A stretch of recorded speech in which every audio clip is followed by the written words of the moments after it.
welcome back, everyone, to another episode of the Tundra Cast, the first podcast of 2024. Yeah, we're old. 3 years ago. Well, 3 years ago, in like a few months, we started this podcast, and yeah, doesn't time fly? As Rossi joins me as always, Hello. doesn't even answer my question, which is lovely. What, Um, what did you say? don't you hate it when time goes fast and then you just ghosted me? I don't know why, Lovely. but I didn't even hear that. I'm just so like zoned out right now. Um, I've been so sick lately, so tired. yeah. Just So, as always, we're gonna review the past month of the season. We're almost halfway done this season, which is crazy to think about. December was a lot of fun for some teams, maybe depressing for most other fan bases. A lot of stuff happened. And yeah, we're just gonna dive right into it. So first, we lied, by the way, when we said we weren't gonna talk about the Oilers again, but we did say only if they give us something to talk about, and they did because they're back 9-3-0 in the month of December, the second highest points percentage. We'll get to the team that was first in points percentage a little bit later. They went from sixth place in the wild card, like 27th in the league, and now they're second wild card. As of today, January 9th, 2 points behind the Nashville Predators with 4 games in hand. And Stuart Skinner, man, 6-2-0, 2.26 goals against average, .915 save percentage. We don't have his goal saved above expected, but I'm pretty sure it's somewhere in the pauses. It would have to be. And yeah, this looks like the Oilers team that we should have seen in the first 11 or 12 games. We just didn't for some reason. Cost Jay Woodcroft his job. But, Chris Knobloch, obviously, have these guys playing well. They're the hottest team in the league. And, McDavid's doing McDavid stuff. He looks like his usual self. Evan Bouchard better fucking get into the All-Star game, I swear to God. He's like third in defenseman in scoring right now. If he doesn't get it, that's a travesty. Zach Hyman has been hot. Ryan Nugent-Hopkins has been great. Fogle and McLeod have found some chemistry with Leon. Everything is clicking. And no, it's just good vibes up here, man. This is a very stark contrast to my depression back in November, if you remember that. no, it was October that you had the depression. Yeah. We both were depressed in October, and then this November, both of our teams were really good, and then December again. The Edmonton is really great in December. Nashville was also really good. So I didn't think that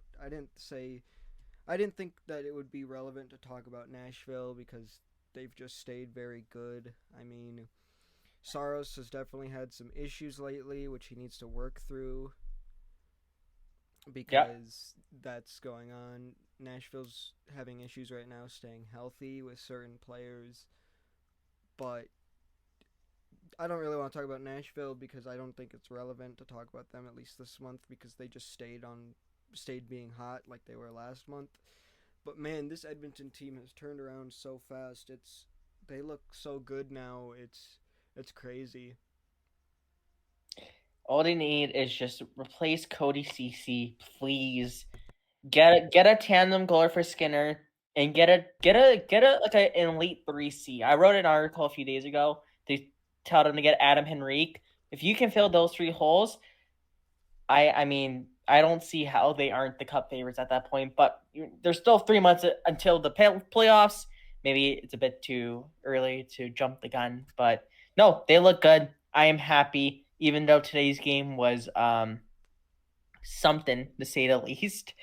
But yeah, I that's mean, it. I say this about today's game. Listen, you're gonna play like shit some days, but if you can win when you play like dog shit, it shows a lot. Yeah, And that's a good point. Edmonton won when they were playing like dog shit. This was back in October. We would totally lost, but it's nice to see the resiliency. Next up, speaking about a team with zero resiliency right now. I hate this team. I Dude, how are many you ever gonna get that video up? Holy No, shit! no, because every time I think of I'm like, oh, Shay and I can finally record this video. It's gonna be so good.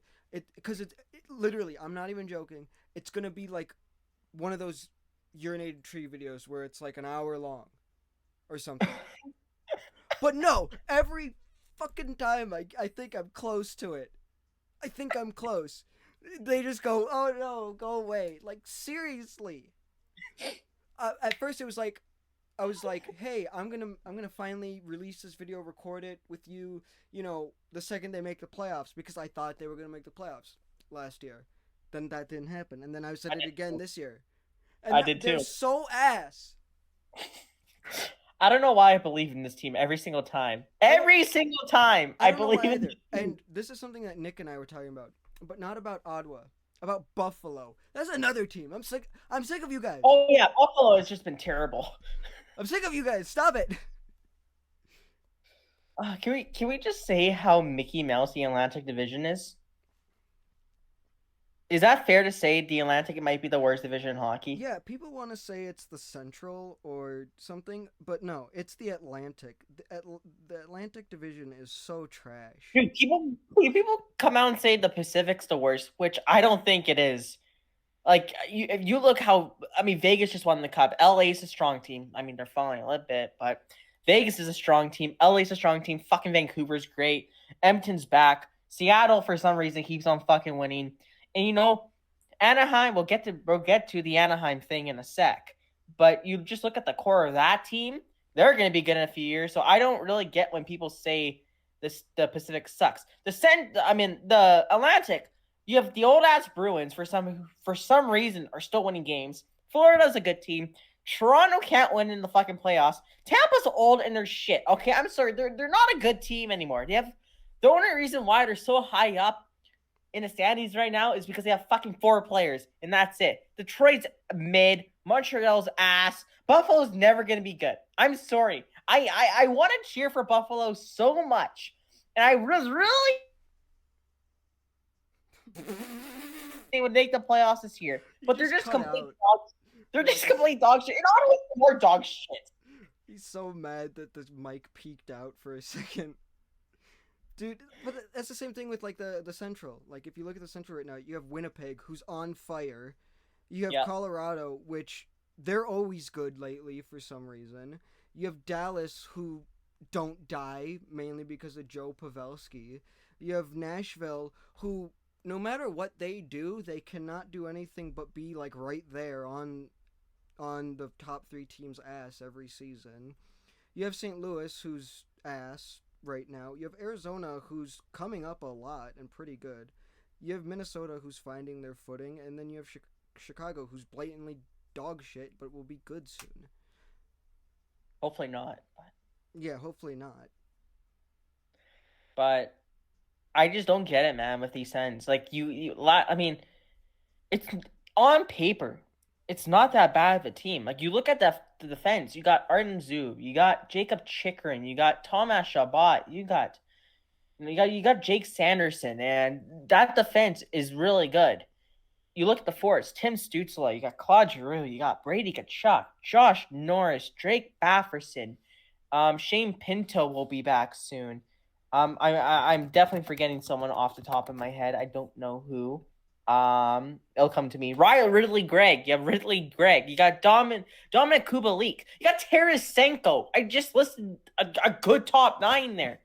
And for some, I don't get it. And like even their goaltenders aren't bad. Like, sure, you, Nick and Ryan laugh when they gave Korpisalo that contract. But he's not like a bad goalie. And Forsberg is decent. So like, why are they bad? I don't know. I don't know. Like it just seems like I can't even like describe just because their their goal differential's -12, and that doesn't make sense because you think it should be worse for a team that's as bad as they are. Yeah. Who has the worst point differential right now? Oh my god. What? San Jose with -90. not even halfway through the year. Jesus Christ. They still haven't won 10 games. Oh my god. 12 games. They haven't even won 10 games yet. They Oh, sorry. No, they're on a 12-game losing streak. yeah, That's what I meant. yeah, they Can I just say that the Edmonton Oilers and the Canucks lost to this team? So I think the San Jose Sharks are cupping for what it's worth. Imagine they do what the Blues did that one year and they just like go I mean, for them to make the playoffs, you have to literally win every single fucking game, basically. I mean, yeah, they have to hit 50 wins basically to make the playoffs.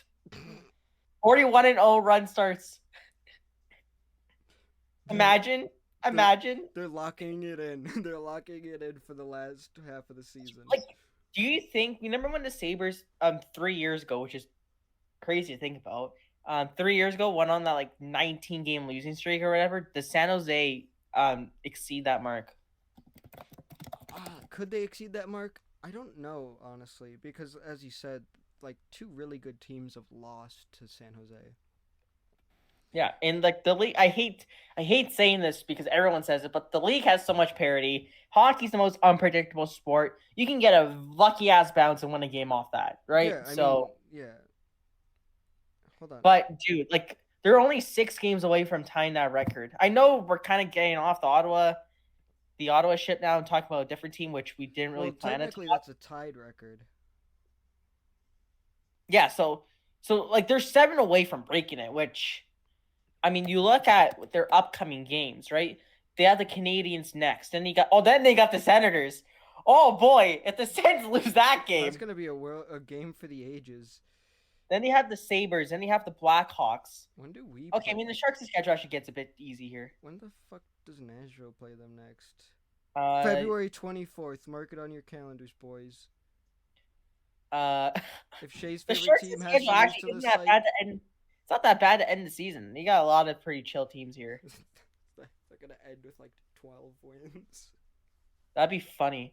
Anyways, all right. For Ottawa, though, like, was the main problem DJ Smith? I don't think so because since DJ Smith got fired, they've only won 3 games. Yeah, which is not good. And let's face it.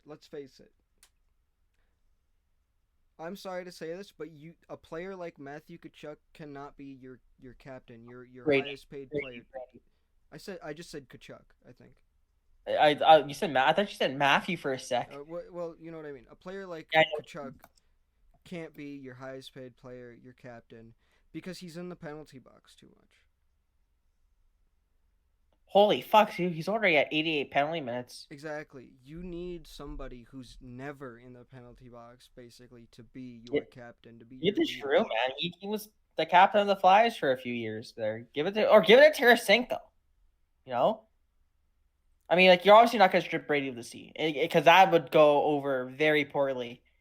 But I think the way they handled the captain situation you might have a point there. I mean, maybe what I'm saying right here is complete bullshit, like, you know, but I just don't think that you can have somebody like that be your captain. Well, what about Brad Marchand? Well, there's a difference there. Brad Marchand is a lot different to Brady Tkachuk because Marchand's been in the league forever.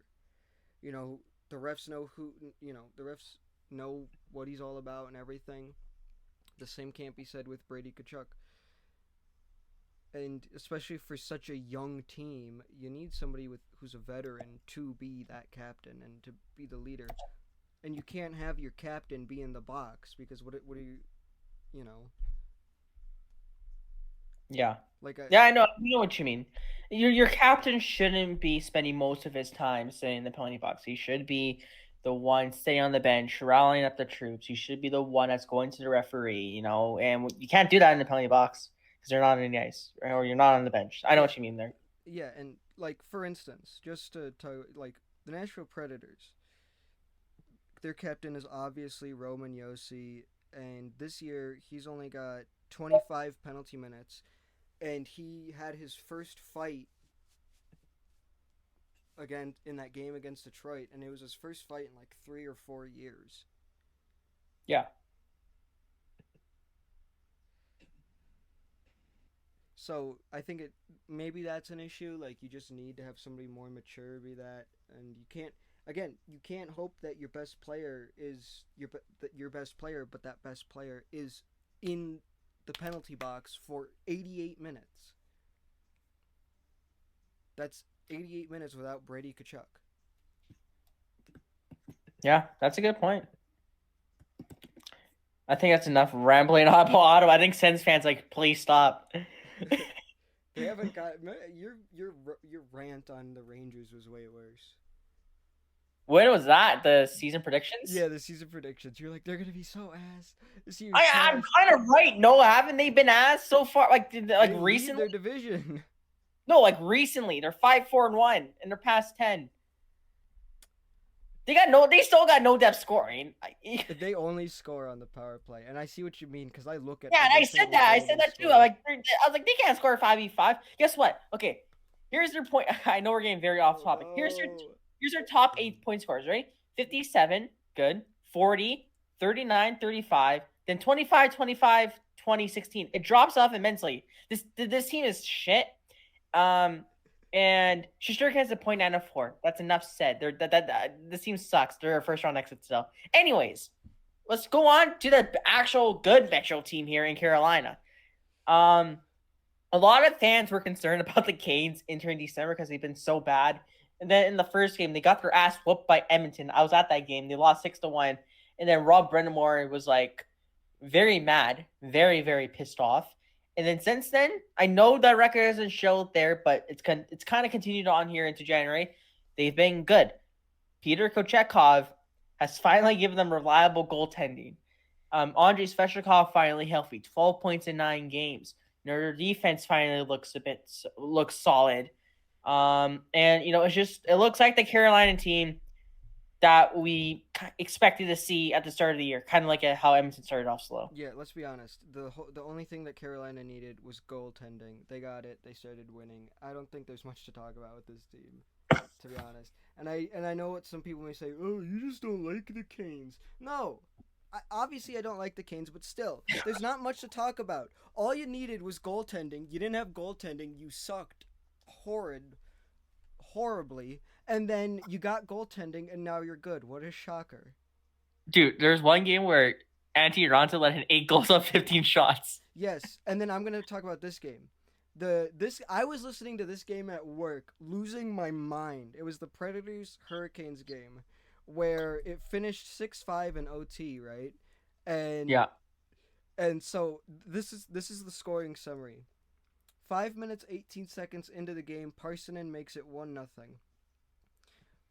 10 minutes 23 seconds into the game, 1-1 on a power play goal. 12 minutes 13 seconds, 2-1 Tony DeAngelo power play goal.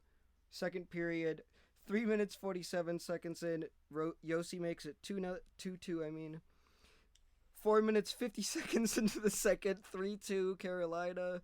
5 minutes 9 seconds, 4-2 Carolina. 9 minutes 26 seconds, 4-3 Nashville. Carolina. 9 minutes 51 seconds, 5-3. They extend the lead. 10 minutes 18 seconds, 5-4. And then in the third period, Lausanne scores at the 10-minute 57 mark, and then 33 seconds into OT, Forsberg ends it. And it was the worst game ever because Lankinen allowed 5 goals on 31 shots. And then I think it was Raanta allowed 6 goals on 30 shots. And he got waived the next game. But he's back up now, no?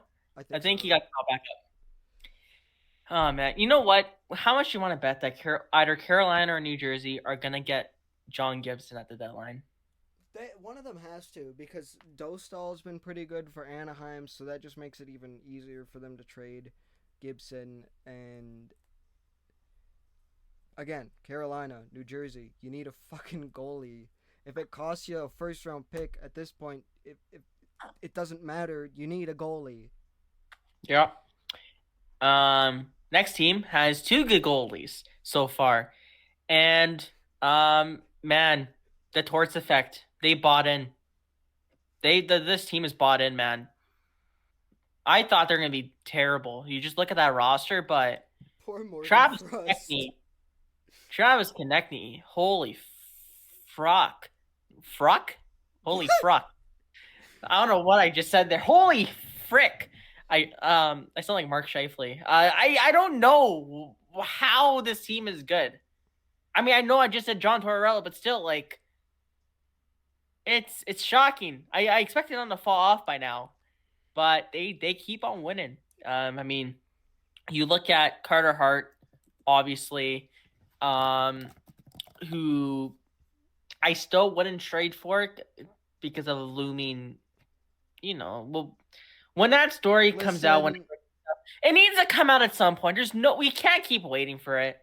But he has a 2.69 nice goals against average, 911 save percentage, and you look at his partner in Sam Ersson, who, I didn't really know too much of heading into the year. I know he played some last year. He's up to 2.5 goals against average actually.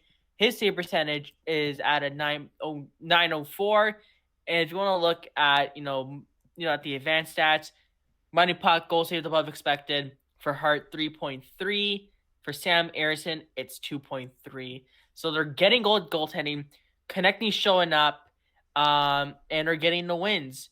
And they're doing it without Morgan Frost, who keeps getting scratched somehow. Like, why? I don't understand why he's getting scratched. I get Torts is an asshole. Yeah. But Morgan Frost is amazing. He's really good. 13 points in 29 games this season. Yeah. And let me see his contract. Morgan Frost's contract, he is signed another year at 2.1. If Nashville wasn't so overloaded on offense, I'd take that contract in a heartbeat. I think most people would. But I mean, hey, they're winning, so I can't really judge Torts, I guess. Yeah, Sean Couturier has also came back healthy, obviously. He's looked fantastic. Should be one of the runners for the Selke. Joel Farabee is awesome. Got to shout out Bobby Brink. That's a GMO legend for me. I love him. I'm happy he's doing well. But, it's not just Frost. I mean, Atkinson was scratched for a few games here and there. So Torts, I mean, hey, if you're not bought in, if you have a bad game, Torts is going to sit you for it. And, this team has responded well to his message. We'll see how long it lasts. But yeah, Torts is a lightning rod. We all know with coaches like Torts and like Laviolette and any coaches like him, the second that juice goes away, it's going to go away hard. I mean, for Laviolette, it lasted a while in Nashville. He was there for 5 years, 6 years. Oh, yeah, no. Like, coaches like them, like, it can last forever. It's just that when it goes out, and it always will go out, when that light goes out, it's going to go out bad, Yeah. Also got to shout out Cam York. He's having a good year. So, Flyers are going to have a great future, too. They got Matvei Michkov coming up.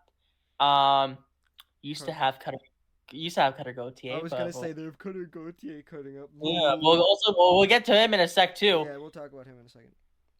But no, Philly fans, you should be happy. I still think you should sell at the deadline, but hey, just good season. Good for you guys. We kind of already touched on the Jets for a little bit, but we'll still talk about them briefly here. Connor HELLEBUCYK. Stop being good! I mean, fuck, man. He has to win the Vezina. There's no question about it. No, HELLEBUCYK, you can stay. In a league where goaltending sucks now, he has a 923. That's insane. Like, league average now is 905. He's like fucking 18 points above league average. That's incredible. This is bullshit. Dude, the Jets, that's their every year. The reason I always had the Jets going for it, I had the Jets beating Vegas last year. You know why? Kinda motherfucking HELLEBUCYK. He's that good. And, man, if the Jets, man, after that whole PLD trade, letting go of Blake Wheeler, There was rumors about trading Shifley. There was also The rumors about HELLEBUCYK wanting out. Remember? Yeah, and now the turnaround we've seen, Rick. I don't see how Rick Bonus isn't your Jack Adams winner this season. No, it's gonna go to fucking just whoever finishes with the best record, like usual. That's so stupid, though. Yeah, but we can talk about this when like near more awards time because it's fucking stupid. The way that the awards system works in the NHL is stupid. Even the Hart trophies, like, we'll give it to the player with the most points. Yeah, you know what they should do? What? Do what baseball does, where they split it up into each conference. There's the AL trophy and the NL trophy in baseball. It should be the West and the East trophy. Yeah. Because you can't. You go. Because you can't look at me and tell me that, you can't look at me and tell me that it would be so much better if we could say that, hey, HELLEBUCYK and some guy from the East, they're the Vezina winners, like the Western Eastern Conference Vezina winners. And it would also help create less of a, oh, this team just finished with the least amount of goals allowed, so they just win this award. But it's a goaltending award, but it's just for a mix of both. Seriously. But I think it's a better conversation closer to award season. Good point. And we have to touch on this too. The Winnipeg Jets are doing this without Kyle Connor, one of the most underrated players in the league. So when he gets back, I fucking hate playing against him. He always scores against us too. So he's like Miro Koskinen. It's just awful whenever we have to play him. I mean, this team, man. Canada has a legit shot at the cup this year. I'm not gonna lie. You got the Canucks, you got the Jets, you got the Oilers, and yeah, but you know what happens every time Canada is close to winning the cup? Some random team who shouldn't even be in the playoffs goes, okay. Well, the league is also rigged. Let's not make a fool of ourselves. It's not a coincidence that since Gary Bettman has came in the year after the Canadiens won, I know. Here's the thing though. If the league was rigged, Nashville would have won the cup in 2017, and the Sharks would have won it in 2016. If the league was rigged, I think so. Yeah, because it would help. It would help grow the game in the South, apparently. Yeah, but the Pittsburgh Penguins are also Bettman's wet dream. So that is true, but then why is Detroit? I don't know. I hate to say that the league is rigged.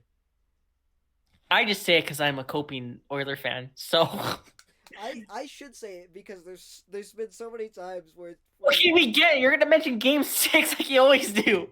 Or I could mention when Tim Peel was like, I want to get a penalty on him. Yo, speaking of Tim Peel, Tim, answer my DM. Let's Tim. Get a podcast going. I want to talk to you. I just want to talk. We won't make fun of you. Trust me, it would actually be a good conversation. No, we won't actually make fun of you. I have. You can look at other episodes. I have gone on and defended what Tim Peel did. No, you have. I know you have. Because let's face it, they do it every game. Yeah, so he got caught on a hot mic. That's not his fault. He was retiring anyway, so yeah. Okay. Well, next. I think I just broke my leg while I was switching to this. I mean, listen, I'm not saying injuries are good, and I hope all these guys are okay, especially Connor Bedard. But if there was a team it would happen to, I'm kind of happy it's the Hawks, but kind of not now because they might get fucking Celebrini. So they're not gonna get Celebrini.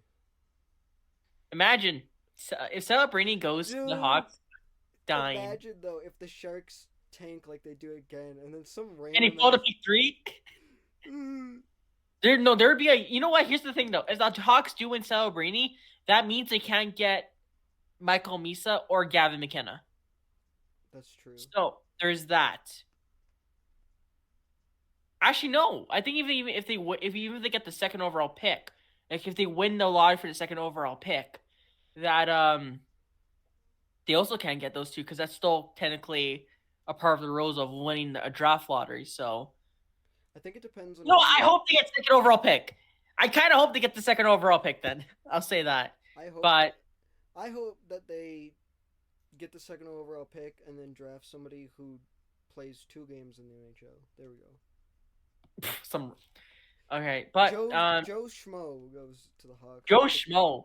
I mean, speaking about Joe Schmo, half their fucking team right now are a bunch of Joe Schmoes. Okay, so I don't know if you probably don't know this because you don't play like the MLB games, right? I do not. But there's a joke where it's just this like the player that you create, right, is named Joe Random. When you first go to create a player, this entire team is filled with just Joe Random.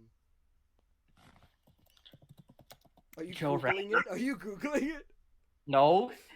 I can hear Joe you. Random? Joe Random, look it up. It's just like what the MLB games do. I believe it's like Joe NHL in the NHL games. Oh, is that what they changed it to? No, it's Jordan NHL now, which is weird. I don't know why they need to change it to Jordan. But yeah, Joe Random is the player in All right. the show. But yeah, this entire team is hurt. Surprisingly, Peter Mrazek isn't hurt. Somehow, he's actually been good. Literally, he was like, "Yeah, guess what? I'm not gonna get hurt, but all of you are."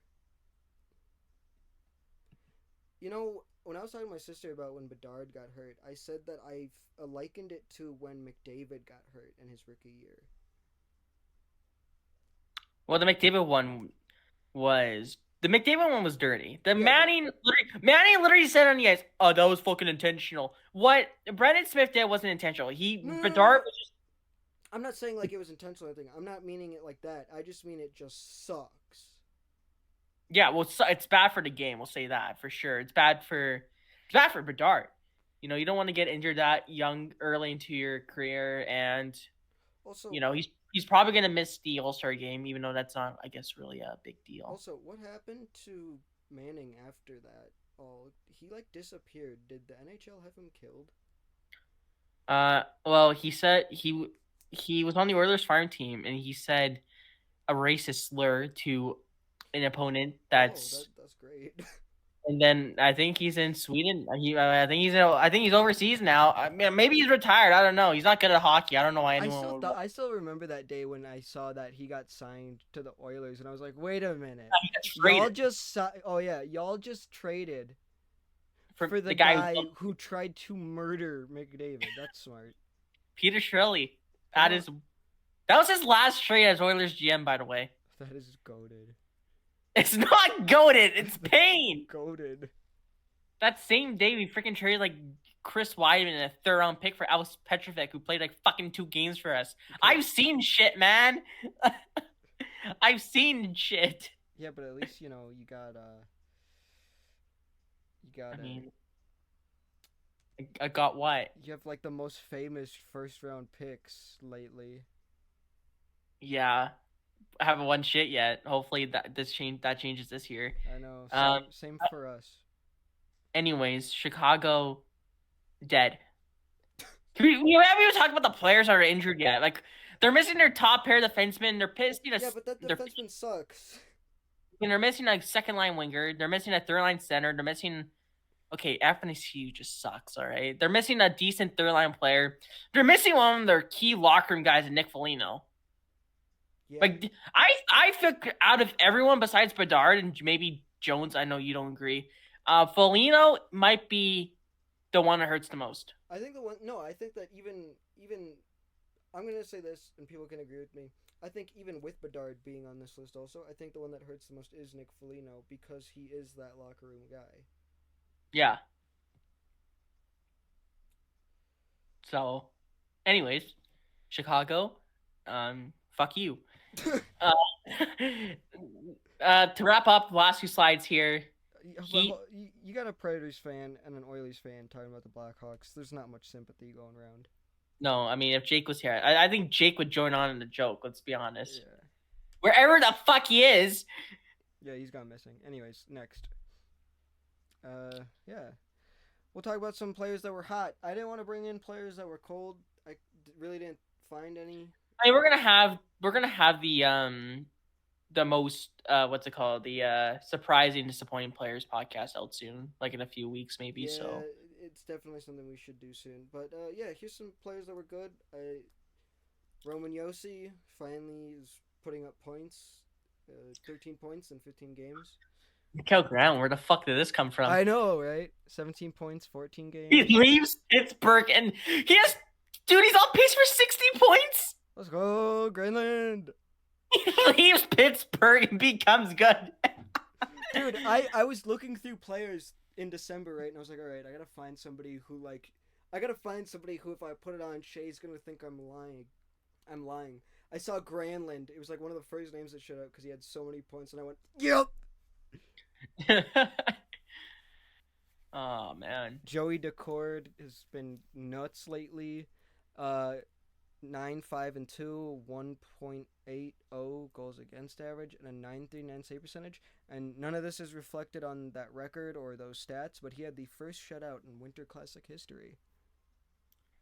Which is weird because there's been shutouts in previous outdoor games before. Like Talbot had a shutout in the 2016 Heritage Classic, but I guess no one fucking cares about the Heritage Classic. Well, that's the Winter Classic.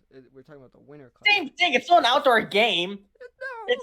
Yeah, oh my god! Connor got the first hat trick on a Tuesday on December 16th at 8:59 p.m. Like, who fucking cares? Same shit. Zach Hyman, 11 points in 12 games played. The only reason he's on this list is because Shay asked. Thank you, Toronto. Thank you. He's on pace for 50 goals. So yeah, that's this. Thanks. I want to make the.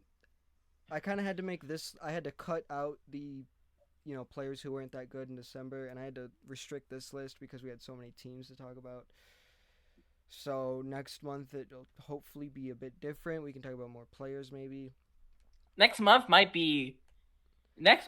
be crazy because that's when we're gonna get some trade rumors started. Because we're exactly 2 months away from the deadline. Yeah, I think. You just peaked. And by the way, of course, we're streaming that one. We're gonna stream the deadline. Oh shit. Well, last slide anyway. So, you're gonna be. When is the deadline? It's the March 8th. March 8th. Which is a bit later than usual. Oh shoot! I might not even be home. I think you will be home. You'll be fine. I'll be in Florida, I think. Bro, yo, just go knock on Bill Zito's door and like, hey, can we do the podcast in the Florida room? I'll make trades on your behalf. Let's go. You're just gonna send like Matthew Tkachuk for Luke Shen. No, I don't want Matthew. No, wait, bro. No, you're gonna trade Luke Shen for Nick Cousins because I know you love Nick Cousins. Exactly. I just trade Luke Shen for like a 7th round pick. I don't give a fuck. So news. We kind of talked about DJ Smith, but Craig Berube got fired from his job in St. Louis. There's a lot of coaches that have gotten fired this year. There's been like 4 or 5 so far, right? 4. Woodcroft, Evison, Berube, Smith. Yeah, 4. That's a lot. Yeah, we're not even halfway through the year yet. Yeah. Like I'm like, you look at, maybe. I mean, could Buffalo fire Don Granato? Maybe. I think the next person on the chopping block is probably. I don't know who else gets maybe Lindy Ruff. Bro, they go from the fire Lindy chance to them being good, and now he's back on the chopping block. Because New Jersey Devil fans don't know shit about hockey. They think they. But yeah, I mean, I don't really know much about Drew Bannister, to be honest. Like, that was, like, the one guy when he got hired, I was like, who the fuck is this guy? But, I mean, I guess he's been fine. I don't know. What's his record been there? I'm not sure. Let me check Elite Prospects. Well, you check that. Apparently the Capitals are moving. It's not a big deal, though. It's barely news. I just put it in for fun. I can't find the record for some reason. If you look at if you look at Google Maps, it's literally like a 15-minute drive away from where they are right now. So yeah, if anybody's panicking about that, you shouldn't. Um, I mean, yeah, they're just literally moving straight across town. We got the All Star game coming up. The 32 players thing is a fucking joke. One per team. I'm sorry, it's a fucking joke. Yeah, the one per team thing is stupid even in There's gonna be baseball. good players left off It, because of this rule. it's stupid even in baseball when you have players like when like there's like 20 players per thing, but like in hockey, like obviously this first 32 thing helps players like I don't know, Forsberg get in, who realistically should be an all-star. This is only his second all-star game appearance, and that's wild to think about. Like it also screws. Like here's the thing: it's also gonna screw over a bunch of guys that should get in. Like you're looking at a guy like let's say, Jane Gensel probably won't get into the All Star game. Brock Besser should get in. He's on pace for 50 goals. He probably won't. Bouchard and Hyman should get in. One of them probably don't because of the one per team rule. So it absolutely just fucks guys over. Yeah, And and then if you're gonna do like a fan vote after the first 32, you should make it so that everybody has to vote. You know, like per position or something. Like you can't just do because I think what happens is like a lot of people just front load votes for like one player. they say it's 8 skaters, which means like that could mean a bunch of forwards. If they're like okay, 5 forwards in 3D, then you know what? Bouchard probably gets in. But since it's 8 skaters, that which includes forwards and defense, he's probably not getting in. Yeah. And there's only like 2 defensemen already named, so like only 2 defensemen that's confirmed going. So I don't know, we'll see. And But again, they're gonna have the All Star draft back, which is fun, I guess. yeah, that's gonna be cool. But then again, that removes the fan vote. Like I don't know. And I mean, like They need to find a way to make the All Star game more fun again, fun again. fun because let's face it, none of the players, most of the Want to players, go? No, they don't want to go. Did you see Bjorkstrand's reaction? He's like, "Fuck." No one wants to go to that shit because it's not fun. What's the point? like Like the NBA All Star Game is actually fun to watch. Players love going there because there's a purpose. In the NHL, there's not a purpose whatsoever. like it, and yeah, it's not fun to watch the NHL All Star game because most of the time they don't even try. What's the point in trying? Yeah. I mean, I don't even remember the last time I watched the All Star game, like the actual game. I think it honestly has been since like 2019. I haven't watched an All Star game since it was in Nashville. Sean Scott. Yeah, that was the last time I watched an All Star game. Oh man. And I think I passed out watching it because I was bored. William Nylander, 11.5 times 8. It would have been nice to have the Leaf fan on here, but I think Nylander is obviously a great player, and yeah, it's better than you keep him than you don't. 11.5, sure, it's an overpay. They're gonna be fucked for cap. Like I know Tavares is off in a few years, but Marner's probably gonna get 13 mil at least. So Okay, I don't know. here's my take on it. I don't like it because of how much it is and how much they need to cap. Oh, and people are gonna say, "Oh, but you always want your team to have a lot of cap." Well, yeah, because you don't know what the hell's gonna happen. Mm-hmm. You know, you don't know when you're gonna have to sign a player for big money, and to have like this much money locked up in just 4 players is ridiculous. It's I get it. Like you gotta kind of keep it in stride and stuff, but you know, this is something that you kind of need to look at, take a step back and look at. Like, would Toronto be having sort of the goaltending issue? Well, I get that their goaltending is a lot better without Samsonov, but could they have spent on a goalie if they had more cap space? It's a lot of like, you got to kind of look at it differently when you have so much cap wrapped up. And I mean, it's only going to get worse soon because doesn't Marner come up soon? Like, Yep. Doesn't he need another extension soon? Next summer. Not this summer, or next summer. And I doubt he takes a pay cut. He's getting 13. and which and too that's much. ridiculous. Yeah. And I'm sorry So if these guys. I don't care. Like they're putting up 100 points a season. Still, like at some point you show gotta up come realize. playoff time, man. I mean, Nylander does. Nylander's actually the one that shows up come playoff time. So, but Marner really doesn't do shit in the postseason. So Well, even so, like if right now you have this much cap locked up. Think about it this way: there are players that you could get, in return. Like if you trade some of these guys, and I'm not saying do that or whatever, but there might come a time where Toronto does need to get rid of one of these guys, and I get Cap's supposed to be rising, but what happens if no team can afford the players? Like sort of what happened with Ryan Suter and Zach Parise. I agree. Yeah. Next, Thomas Tatar, which kind of came out of nowhere. Like, I don't know why it went wrong in Colorado. He had 9 points in 27 games.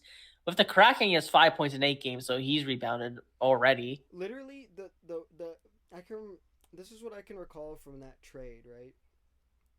I recall one day somebody saying, "Oh, Thomas Tatar hasn't been that great so far this year," and then like the next morning, I wake up and he's been traded. And I was like, "What?" That's funny. It was like just out of nowhere, and I was like, "Okay." That's it? Is that what we're going to talk about Tatar? I mean, what is there else to talk about? He wasn't He's a good doing player. that. He wasn't. I'm just shocked he didn't work on Colorado. He's a good player. I mean, his playoff stats are fucking shit the whole league. 13 points in 52 games. He's not oh my god, he's definitely not a playoff performer. I forgot he was getting scratched a lot when he was with Montreal on that run to the finals. Same thing with Vegas. He only played 8 games for Vegas during that 2018 Cup run, and then he only played 5 games for Montreal. Damn. So, yeah, I still think Tatar is one of the most maybe not the most underrated player, but I think he's a guy that can slot into any team's middle six and just succeed.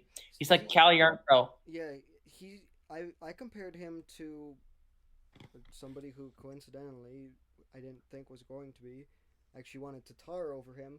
Gustav Nyquist. I said I would want either of those two. Because they're so similar, and at least what I think when I think of them. I think that they're just plug and play people that can be anywhere. Right.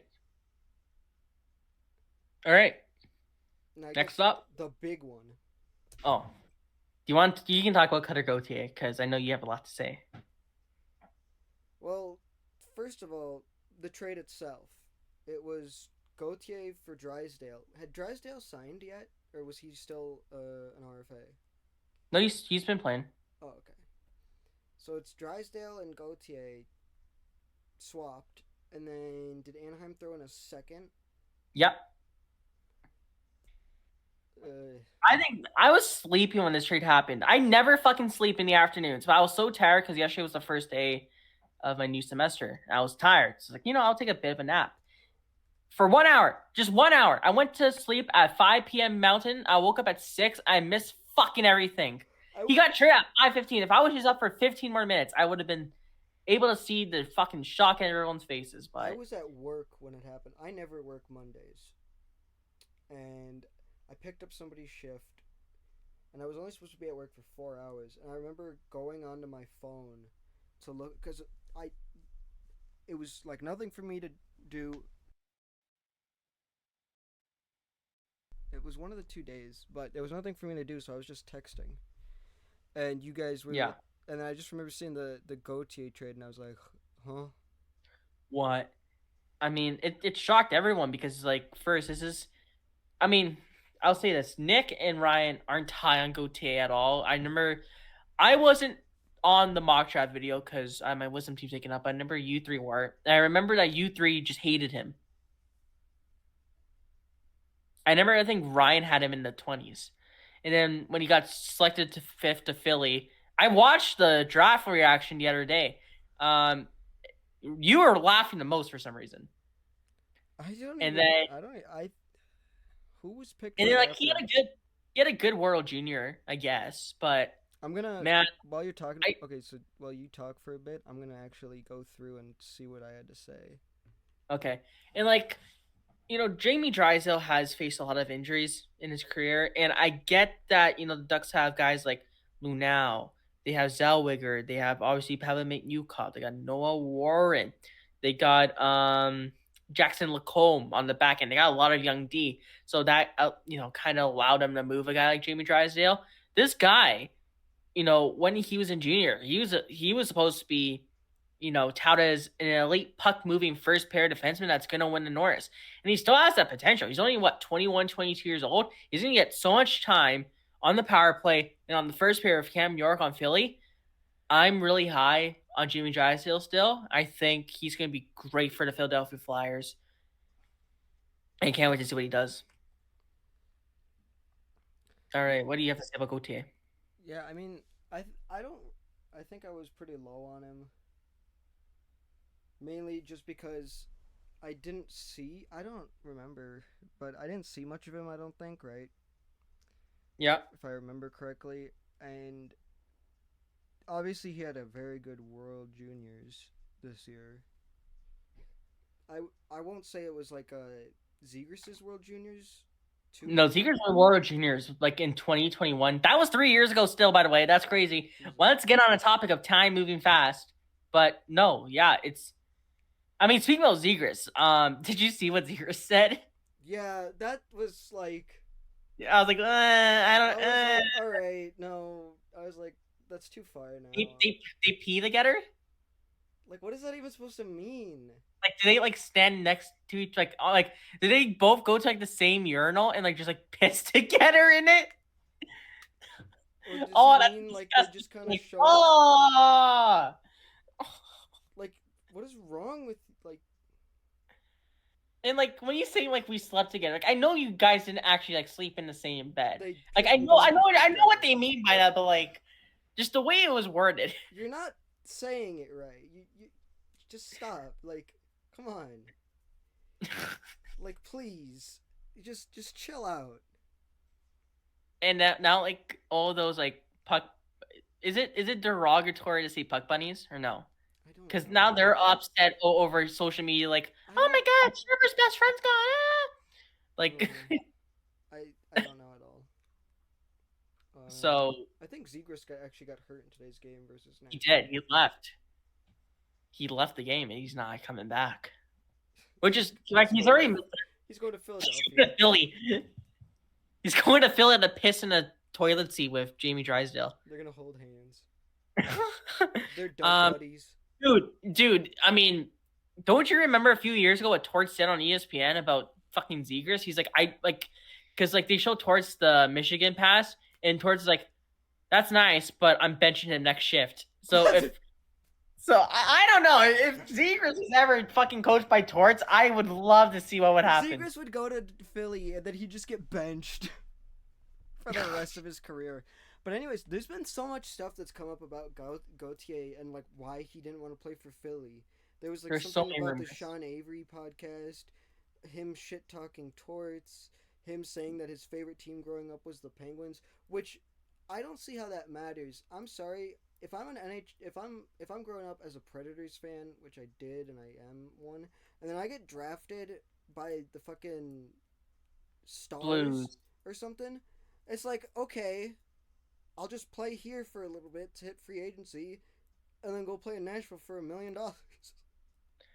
I mean, like, you also need to be loyal to the team that fucking took you top 5 in the draft. Oh yeah, 100%. Right? Like.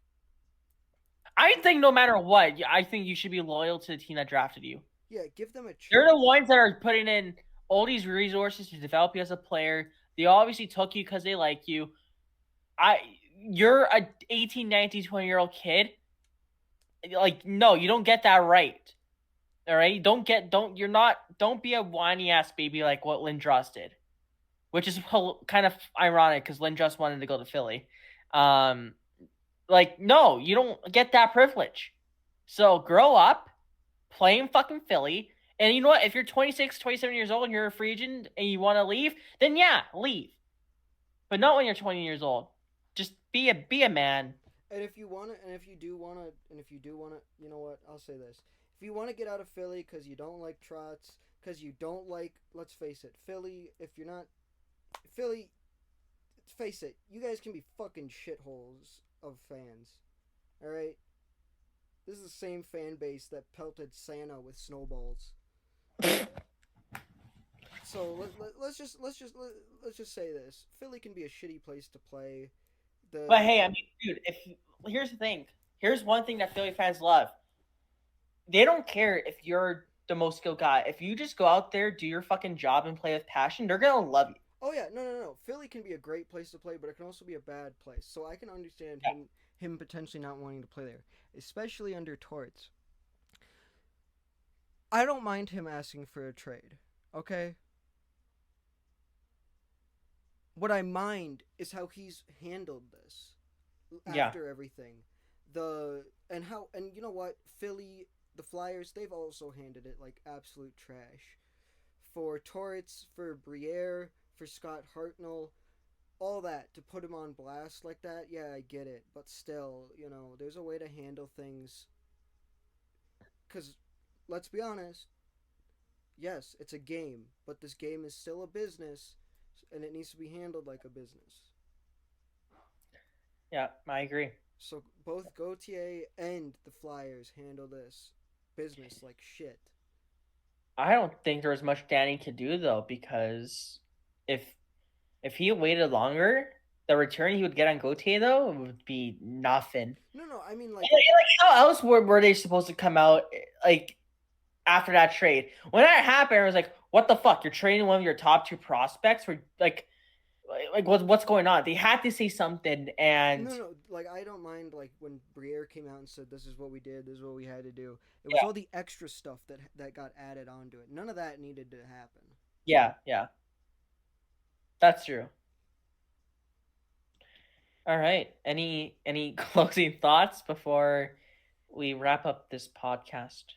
Um, hopefully we can make some more videos than we did in December and January. Hopefully we can No, do that. Ryan and Nick have one this week. I want to Or make one. I don't know.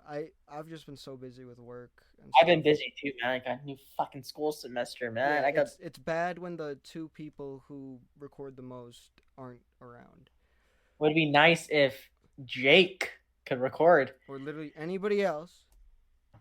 We love Um, you guys, don't worry. but For yeah, fuck I'll try to. Wait, when is the thing supposed to be? When's the trade deadline? March 8th. Let me see. March 8th. March 8th. No, I won't be home. I'll be in Florida. I'll be in Florida for my other job. Ugh. Dang. We gotta do a draft stream somehow. One of y'all motherfuckers got to record.